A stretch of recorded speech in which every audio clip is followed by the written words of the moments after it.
할렐루야. 오늘도 각자의 자리에서, 가정에서, 일터에서 최선을 다해서 사신 여러분들을 주님의 이름으로 축복합니다. 각자의 모습과 모양, 위치, 환경에 따라 다양하게 우리들은 살아갑니다. 그것이 곧 하나님께서 우리에게 맡겨주신 삶의 자리입니다. 삶의 형태, 모양, 모습은 다 다르지만 어디에 서 있는지, 다 환경도 다르지만 그 모든 것 가운데 가장 기본적인 것, 기초가 되는 것은 무슨 마음입니까? 우리가 하나님의 자녀라는 것, 하나님의 직분을 받은 자라는 것이 우리들 모든 삶의 자리에 가장 기본이 되고 기초가 되는 것이 그리스도인, 오늘 저와 여러분들인 것입니다. 그러니까 우리가 어느 곳, 어느 때에 있든지 간 우리는 그리스도인이라는 것, 또 더욱이 특별히 직분을 맡은 자라는 것을 잊지 말고 살아가는 것이 우리들의 본분인 줄 믿습니다. 그렇다면 우리들에게 맡겨주신 그 직분 가운데 집사의 자격과 조건에 대해서 우리는 계속해서 알아보고 있습니다. 오늘도 그 자격과 조건에 대해서 말씀을 하고 있으신데요. 우리가 앞서 알아보았듯이 자격과 조건을 다 말한 것 같은데도 또 하나의 자격과 조건이 오늘 10절 가운데서 나옵니다. 오늘 우리는 이 시간에 10절을 중심으로 중점적으로 알아보려고 하는데요. 학생들이 제일 싫어하는 게 뭡니까? 시험입니다. 어른들은 시험을 좋아합니까? 그렇지 않습니다. 어른들도 똑같이 시험을 싫어합니다. 그런데 오늘 본문 10절에 가만히 보니까 어른들도 시험을 치는데 그리스도인도 시험을 친다 하고 특히 직분자는 시험을 친다라고 합니다. 출제자는 하나님이십니다. 이 시험이 어떻게 우리들에게 편안하고 아무런 부담이 없고 가볍게 여겨질 수 있는 시험이겠습니까? 학교를 다닐 때도 선생님이 학교에서 치는 그 시험이 그렇게 부담이었는데 만물의 창조주이신 하나님께서 시험을 치시겠다는데 부담을 안 가질 자가 어디에 있겠습니까? 그러니까 오늘 이 10절의 말씀은 우리 모든 그리스도인들에게 엄청난 무게감으로 사실 다가오는 말씀인 것입니다. 왜 그렇다고요? 시험이 있기 때문인 것입니다. 이 시험을 대하는 자세가 어떠해야 할까요? 가만히 한번 오늘 그것을 우리가 알아보려고 하는데요. 한번 학생 때로 돌아가서 생각을 해봅시다. 공부 잘하는 학생들은 반드시 차이가 있습니다. 뭔가 다른 것이 있습니다. 무엇이 다를까요? 시험 스케줄이 딱 나오면은 공부 잘하는 학생은 가장 먼저 시험의 범위가 어딘가를 정확하게 파악을 합니다. 그러니까 시험의 범위 안에서 어떤 항목 핵심들, 중요한 것들을 딱 뽑아냅니다. 그렇죠? 중요한 것들을 뽑아냅니다.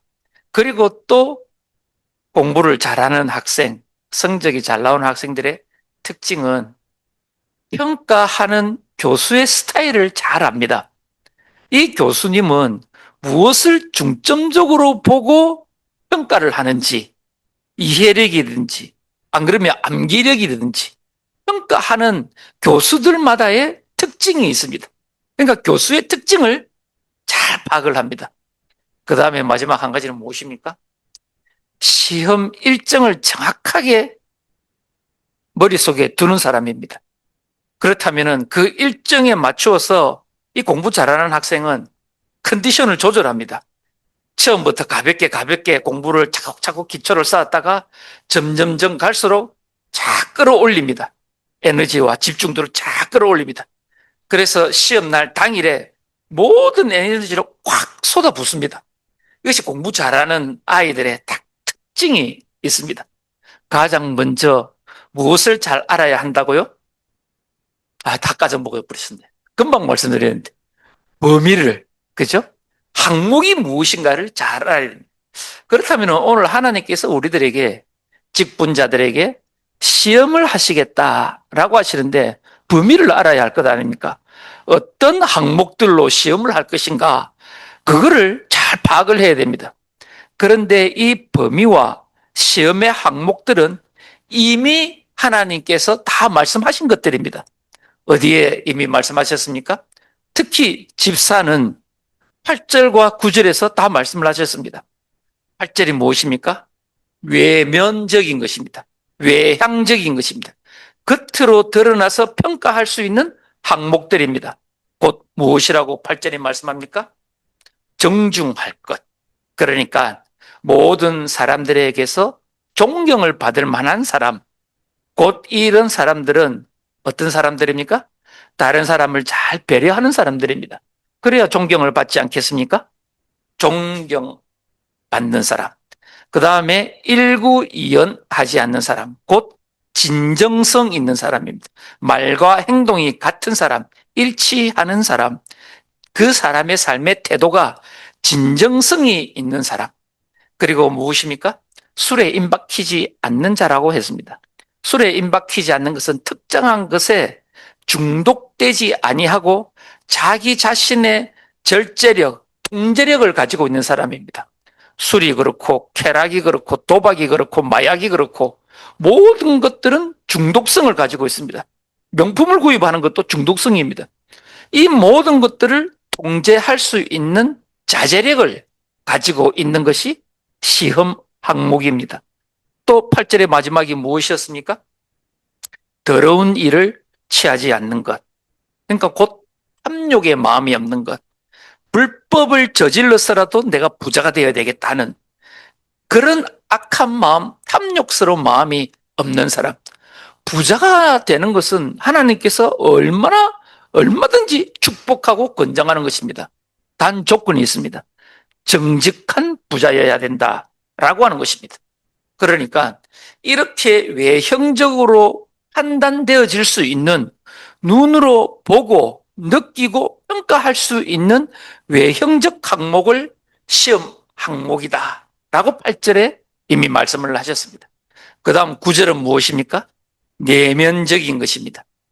율법이 없다 할지라도, 법이 없다 할지라도 그 이전에 하나님께서 주신 깨끗한 양심이 작동을 하고 있느냐, 그 사람의 마음이 깨끗하고 순결한가 하는 내면적 시험 항목의 한 가지입니다.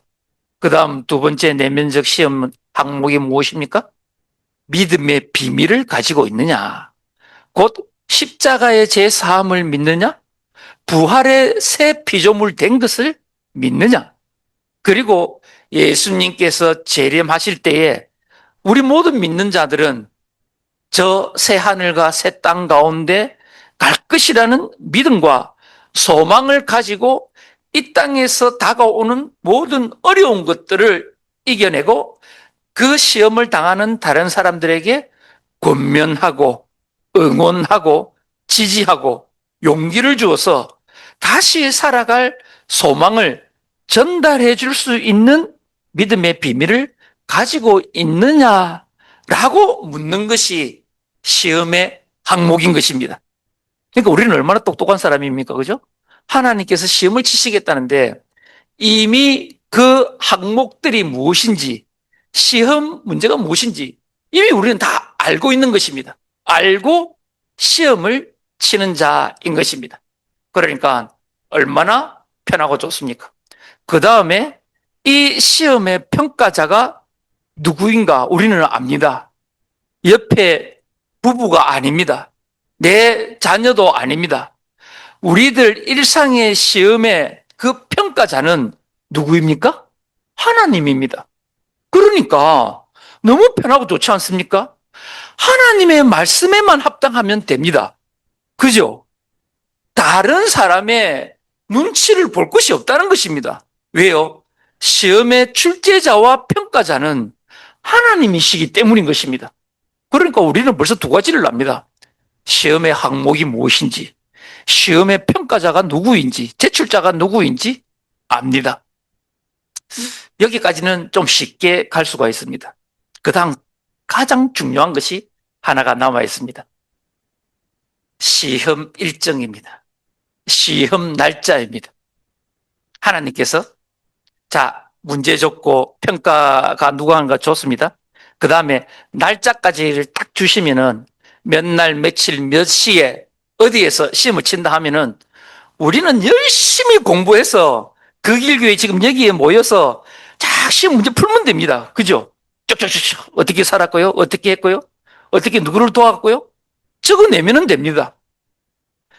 그런데 중요한 것은 하나님께서 이 시험의 일정을 몇 날, 몇 시, 어느 때라고 정하지를 않았다는 것입니다.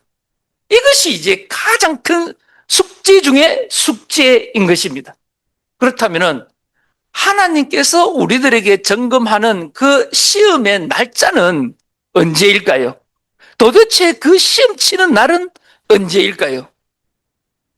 안타깝지만 매일입니다. 죽기 전까지입니다. 그러니까 우리의 시험은 매일 일상이 하나님 앞에 시험이 되는 것입니다. 이것이 편할까요? 어려울까요? 부담이 갈까요? 안 갈까요? 부담 엄청나게 가는 것이 그리스도인입니다. 이것을 조금 더 쉽게 설명을 하면요. 세계에서 레스토랑, 외식업체, 가장 훌륭한 외식업체를 선정하는 기관이 있는데요. 미쉐린 지가 있습니다. 미쉐린지, 미슐링이라고도 이야기를 하는데 이 미슐링에서 기관에서 세계에서 가장 훌륭한 업체, 외식업체, 곧 레스토랑 순위를 정합니다. 1년에 한 번씩 발표를 합니다. 원스타, 별 하나에서 최고 점수는 3스타, 별 3개입니다.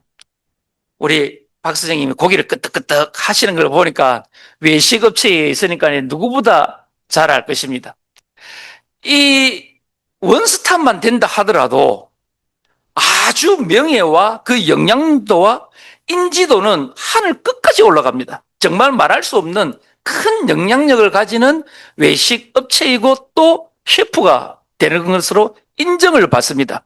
그러니까 이 업계 안에서 이 미슐랭지에 등재된다는 것은 오스카상을 받는 것하고 똑같습니다.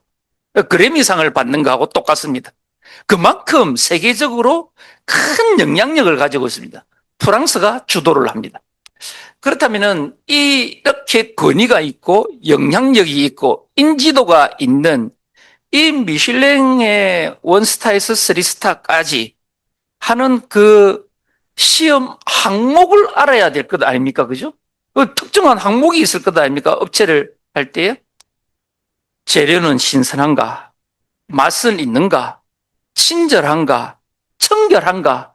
이런 것들을 중점적으로 봅니다. 마지막에 한 가지가 아주 중요한 항목이 있는데요. 일관성이 있는가? 통일된 것인가를 바라봅니다. 곧 이것이 무엇인가 하면요. 시험에 날짜가 없다는 것입니다. 미슐랭 업체를 선정하는 원스타부터 선정을 하는 그 시험에 날짜가 없다는 것입니다. 곧 수시로 고객을 가장해서 평가단이 1년 365일 사람이 돌아가면서 수시로 암행의사가 오듯이 그냥 손님을 가장해서 먹고 가고 모든 것들을 평가하고 또 몇 달 뒤에 또 다른 사람이 와서 슬쩍 와서 예약을 하고 먹고 갑니다. 그래서 각자 다 평가를 합니다.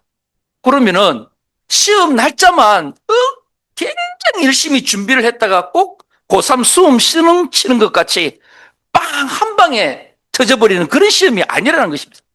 이 사람들은 문을 여는 1년 365일이 시험 날짜라는 것입니다. 수평가단이 시험을 치는 사람이 누구인지조차도 모르는 것입니다. 그러니까 이 재료의 신선도, 맛, 청결, 친절, 이 모든 것이 1년 365일 일관성이 있느냐는 것입니다. 어제 다르고 오늘 다른 이런 것이 아니고, 또 맛도 어제 맛있었다가 오늘 짰다가 내일 싱거웠다가 이런 것이 아니라 통일성 있는 맛을 유지하고 있느냐라고 하는 것입니다. 평가 항목이. 그리고 이 모든 것들을 지속할 수 있느냐는 것입니다. 며칠만 했다가 며칠 뒤에는 맛을 잃어버린다든지 불친절한다든지 이렇게 깨끗하지 못하다든지 이런 것이 아니라 1년 365일 동일한 맛을 일정하게 지속적으로 유지하고 있느냐가 미슐랭의 가장 첫 번째 항목이다라고 하는 것입니다. 그렇다면 가만히 보십시오. 누구의 시험과 비슷합니까? 하나님의 시험과 딱 맞아떨어집니다. 365일이 이 요리사들에게는 시험인 것입니다. 목적이 너무 뚜렷하니까요. 목적이 최고의 셰프, 최고의 외식 업체가 되기 위해서는 1년 365일 긴장의 끈을 놓지 않고 지속적이고 일관적이고 통일된 맛과 청결과 신선도와 친절을 유지해야 된다라고 하는 것입니다. 보십시오. 최고의 셰프 하나 되기 위해서도 1년 365일을 긴장의 끈을 놓지 않고 지속성을 유지합니다. 그렇다면 하나님이 부르신 직분자는 어떠해야 되겠습니까? 어제 내 기분이 좋아서 누구를 막 사랑하고 칭찬하고 우쭈우쭈 세워줬다가 오늘 내가 기분이 너무너무 우울하고 짜증난 일이 있어서 어제의 그 친절은 싹 다 사라져버리고 짜증과 불쾌함과 환행과 분냄이 있다면은, 근데 딱 그 분내고 화낼 때 하나님이 딱 시험을 친다면은 우리는 어떻게 되겠습니까? 어렵다는 것입니다. 시험에 통과하는 것이. 그러니까 이토록 하나님의 시험의 일정, 그 방식은 매일이고 일상생활이고 평생이다라고 하는 것입니다. 곧 이 집사의 직분에게 요구하는 것은 무엇입니까? 하나님을 향한 지속적이고 일관성 있는 믿음의 태도를 말하고 있는 것입니다. 그냥 한날 바짝 잘했다가 다시 쑥 떨어져 버리는, 다시 믿지 아니하는 자와 똑같은 그런 믿음을 원하지 않는다라고 하는 것입니다. 그런데 가만히 보십시오. 이 시험이 우리가 처음 말을 나누었던 것과 같이 어렵다 하지 않았습니까? 이게 쉬운 것이 절대 아니라고 하는 것입니다. 우리도 감정을 가지고 있다 보니까 기분 좋을 때와 나쁠 때가 우리가 상황에 따라 대처하는 것이 기복이 있을 수 있다라고 하는 것입니다. 그렇다면 이런 시험을 우리는 어떤 자세로 대해야 할까요? 어떤 자세로 이 시험을 맞이하고 맞닥뜨리고 내와 함께 내 삶 앞에 마주서야 할까요? 그 시험의 자세를 야고보 1장 2절이 우리들에게 가르쳐주고 있습니다. 야고보서 1장 2절 한번 같이 읽어보실까요? 내 형제들아, 너희가 여러 가지 시험을 당하거든 온전히 기쁘게 여기라. 아멘. 보십시오. 우리는 시험하면 짜증부터 나고 이걸 평생 동안 하나님의 시험을 칠 생각만 해도 쫙 기가 눌리는데, 하나님은 도리어 기쁘게 여기라고 합니다. 이 도대체 이게 무슨 말씀이냐 하는 것입니다. 시험을 당하는데 기쁘게 여기라라고 하는 것입니다. 왜 기쁘게 여겨야 할까요? 왜 기쁘게 여기라 할까요? 이유는 단 한 가지뿐입니다. 하나님이 우리를 시험 칠 때, 테스트할 때는 우리의 실력이 떨어지면 버려버리거나 낙오시키는 목적이 아니라는 것입니다. 끊임없이 시험을 통해서 우리가 더 단단해지기를 원하시는 것입니다. 더 성숙되기를 원하시는 것입니다. 그렇다면 우리가 성숙되고 자라나고 더 단단해질 것 같으면 시험을 기뻐해야 됩니까? 두려워해야 됩니까? 기뻐해야 되는 것입니다. 시험을 기뻐할수록, 시험을 칠수록, 시험이 다가올수록 우리는 더 단단해지는 것입니다. 더 야물어지는 것입니다. 더 직분자로서 성도로서 그리스도인으로서 더 확고한 자리를 만들어가는 것입니다. 여기에 하나님의 시험의 목적이 있다라고 하는 것입니다. 하나님의 시험이요, 그냥 우리를 괴롭히고 싶어서, 그냥 가만히 있는 아이 어떻게 조금 이렇게 흔들어 보고 싶어서, 아니면 저 녀석 마음에 좀 안 드니까 그냥 낙오시켜버리기 위해서, 떨쳐내버리기 위해서 시험을 주는 게 아니다 라고 하는 것입니다. 끊임없이 시험을 통해서라도 항상 깨어 있어서 더 단단해지고 더 야무러지고 더 주님을 바라볼 수 있고 더 주님의 길 한복판에 딱 서 있을 수 있도록 하기 위해서 하나님은 시험을 친다라고 하는 것입니다. 그러니까 우리는 시험을 기뻐할 수 있습니까? 없습니까? 애매합니까? 기뻐하시기를 바라겠습니다. 시험을 통해서 내가 단단해지고 견고해진다 라고 하는 것만 정확하게 알고 있어도, 내가 이 시험을 통해서 다시 하나님의 사람으로 단단해지겠구나, 다시 여물어지겠구나, 흔들흔들거리지 않겠구나를 깨달을 수 있는 것입니다. 그렇다면 이 시험의 끝이 무엇일까요? 이 시험의 그 마지막 단계, 그것은 무엇일까요? 하나님이 기뻐하라고 하셨을 때는 이 시험에 보상이 있지 않겠습니까? 그죠? 당연히 있죠. 하나님은 은혜를 베푸시는 하나님이시니까. 그 보상이 무엇인지 로마서 5장 우리가 한번 읽어보도록 하겠습니다. 3절과 4절입니다. 다만 이뿐 아니라 우리가 환난 중에도 즐거워하나니 이 환난은 인내를, 인내는 연단을, 연단은 소망을 이루는 줄 알미로라. 아멘. 환난이 무엇입니까? 시험입니다. 시험은 무엇을 요구합니까? 인내를 요구합니다. 참는 것을 요구합니다. 기다리는 것을 요구합니다. 그런데 이 기다림에 있어서 필요한 것이 나의 의지대로, 힘대로, 내 뜻대로 기다리는 것이 아니라 기다림의 그 주체가 무엇입니까? 하나님입니다. 하나님을 바라보고 하나님을 믿고 오늘을 기다리는 것입니다. 오늘을 참아내는 것입니다. 이것이 그리스도인의 인내, 참음, 기다림이다 라고 하는 것입니다. 이 기다림은 무엇과 같다고 이야기를 합니까? 연단이라고 했습니다. 연단은 무엇입니까? 용광로 속에 들어가는 쇠덩이입니다. 금덩어리입니다. 은덩어리입니다. 몇백 도씨에서 가열을 합니다. 녹여버립니다. 철을 녹여버립니다. 그렇다면 왜 녹입니까? 왜 불로 가열을 합니까? 순수한 물질만 빼내기 위해서입니다. 순정 깨끗한 물질만, 불순물은 싹 다 제거해버리고 깨끗한 것만 남게 하기 위해서 연단을 하는 것입니다. 하나님은 우리의 불과 같은 시험, 연단을 통해서 무엇만 남기를 원합니까? 순전함만 남기를 원합니다. 깨끗함만을 남기를 원합니다. 그 깨끗함만 남은 자가 꿈꾸는 것은 무엇입니까? 소망입니다.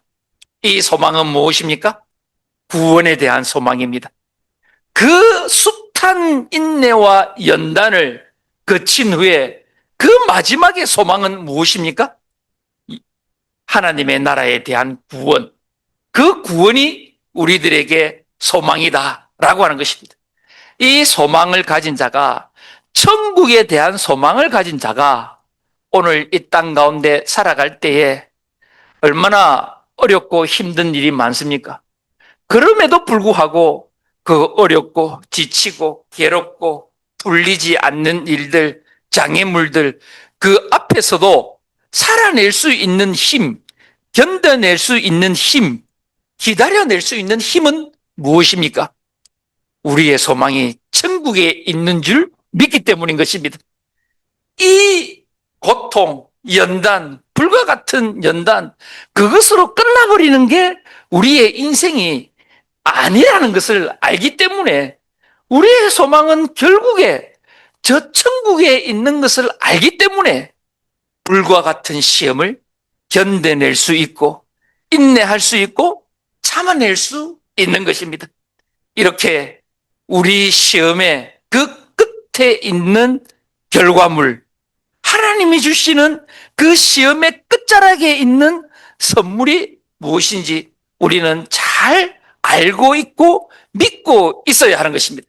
이것이 예수 그리스도를 통해 우리에게 주시는 하나님의 거룩한 선물인 것입니다. 그렇다면 가만히 보십시오. 이렇게 시험이 용광로와 같은 뜨거운 불이라고 했습니다. 끊임없이 기다려야 된다고 했습니다. 참아야 된다고 했습니다. 이거 쉽습니까? 결코 쉽지 않습니다.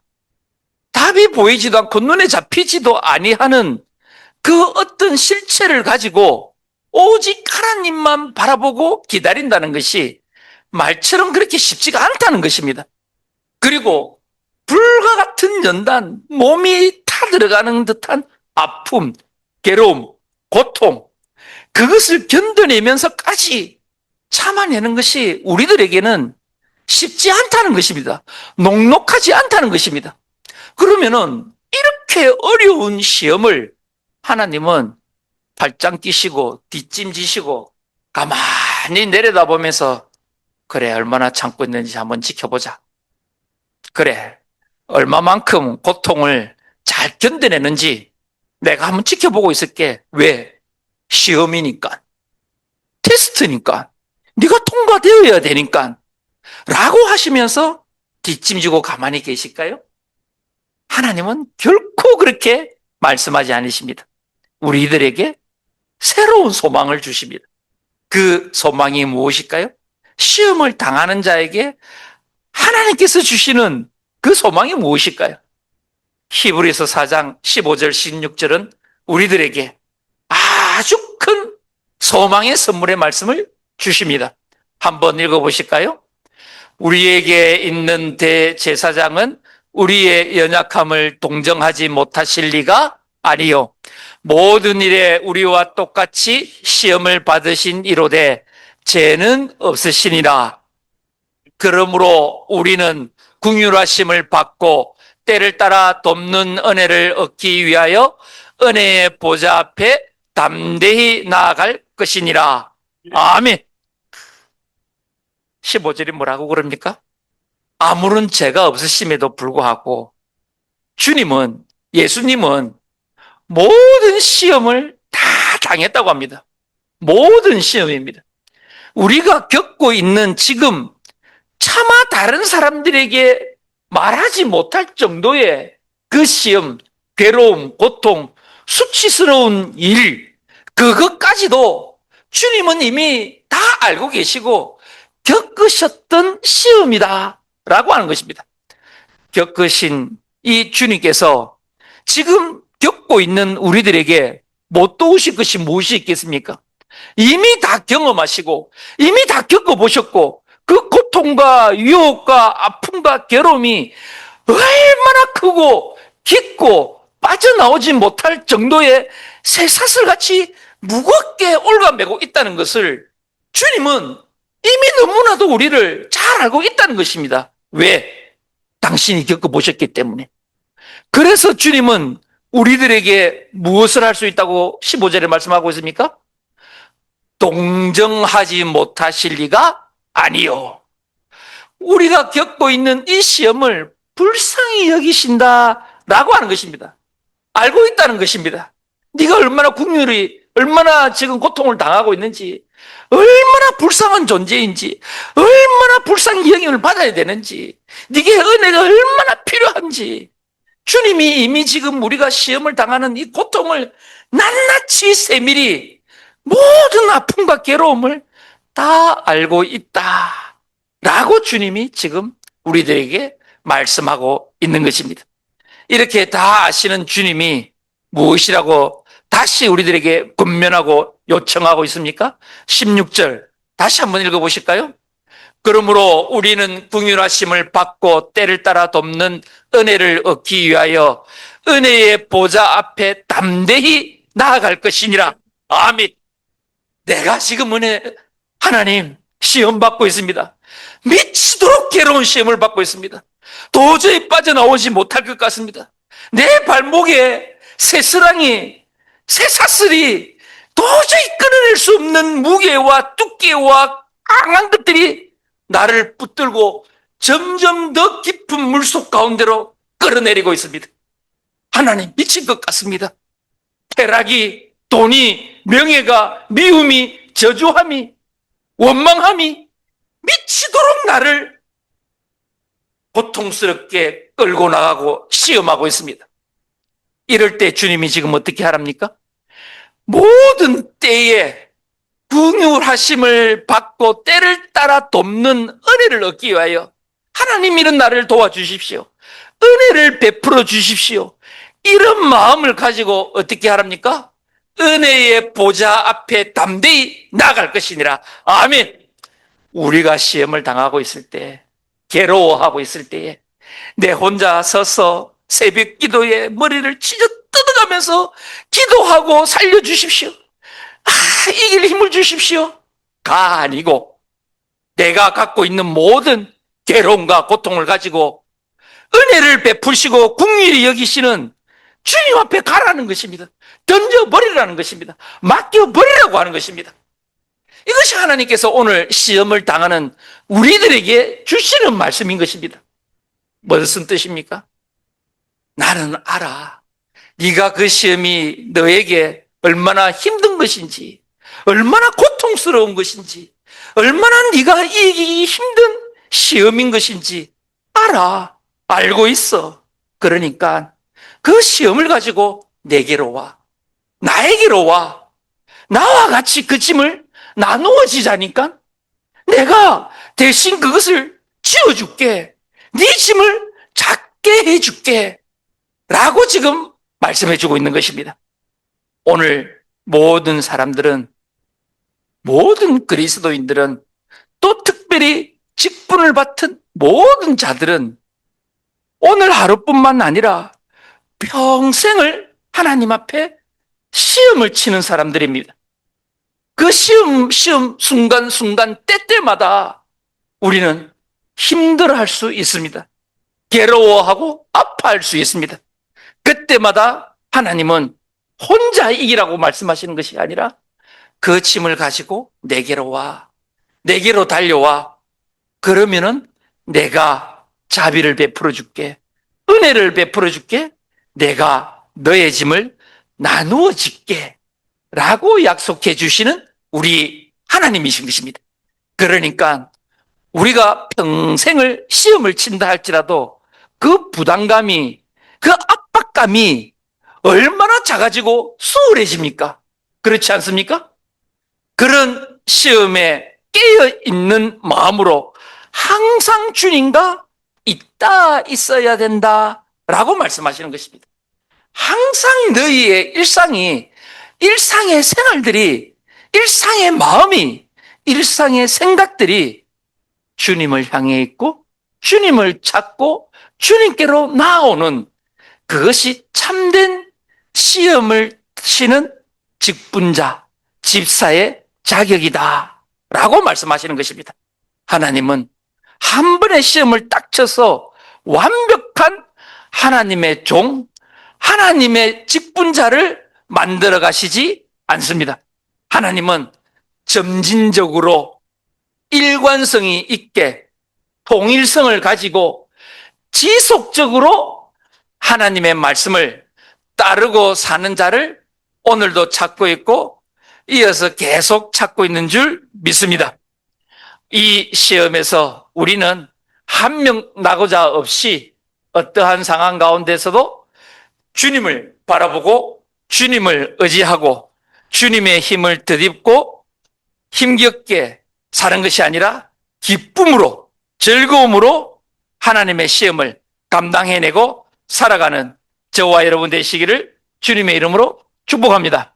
아멘.